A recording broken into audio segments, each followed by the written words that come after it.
ఈ క్వశ్చన్ మీరు 2 సెకండ్స్లో ఆన్సర్ చేయొచ్చు. అలా చూడండి, ప్రాసెస్ చెప్తా అండ్ షార్ట్ కట్ కూడా చెప్తా. క్వశ్చన్లో మనకి ఏమి ఇచ్చారంటే, ఒక సెట్ అండ్ మనీని తీసుకొని దాన్ని 10 ఇయర్స్కి కాంపౌండ్ ఇంట్రెస్ట్కి ఇస్తే అది ప్రిన్సిపల్ మీద 3 టైమ్స్ అయింది అన్నాడు. అయితే మనకేం కనుక్కోమన్నాడు అంటే 9 టైమ్స్ అవ్వాలంటే ఎన్ని ఇయర్స్ పడుతుందో అది మనకు ఫైండ్ చేయమన్నాడు. సో కాంపౌండ్ ఇంట్రెస్ట్లో ఫార్ములా ఏంటి? Amount equal to principal into 1+r/100 n. So ఈ n అనేది మనకి టైం ఇండికేట్ చేస్తుంది. క్వశ్చన్లో మనకి ఏమి ఇచ్చాడు? ప్రిన్సిపల్ అనేది 3 టైమ్స్ అన్నాడు. సో ప్రిన్సిపల్ పి అయితే అమౌంట్ 3p అవుతుంది.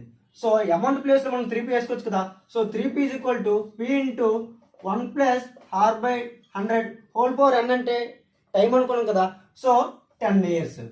So p cancel. So 3 is equal to 1+r/100 so తర్వాత ఏం చెప్పాడు? 9 టైమ్స్ అయింది అన్నాడు. సో ప్రిన్సిపల్ పి అయితే 9 టైమ్స్ అంటే 9p అవుతుంది. So 9p equal to p into 1+r/100 n. So p cancel. 9 equal to 1+r/100 n.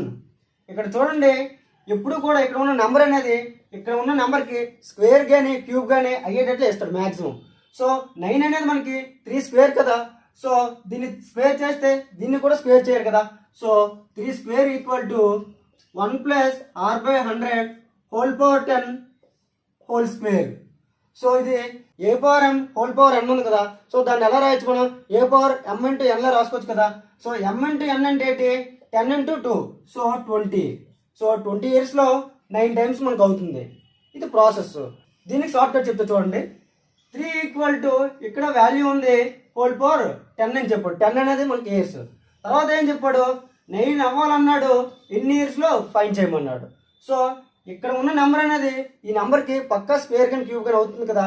So ఈ 9 అనేది 3 స్క్వేర్. సో దీన్ని స్క్వేర్ చేస్తున్నాం. సో దీన్ని కూడా స్క్వేర్ చేయాలి. సో దీన్ని స్క్వేర్ చేయాలి. సో ఇది a/m లో ఉంది కదా. సో అప్పుడు ఏమవుతుంది? a/m అవుతుంది. సో 10 ఇంటూ 2 అనేది 20 అవుతుంది. ఇలా అయితే మీరు 2 సెకండ్స్లో ఆన్సర్ చేయొచ్చు.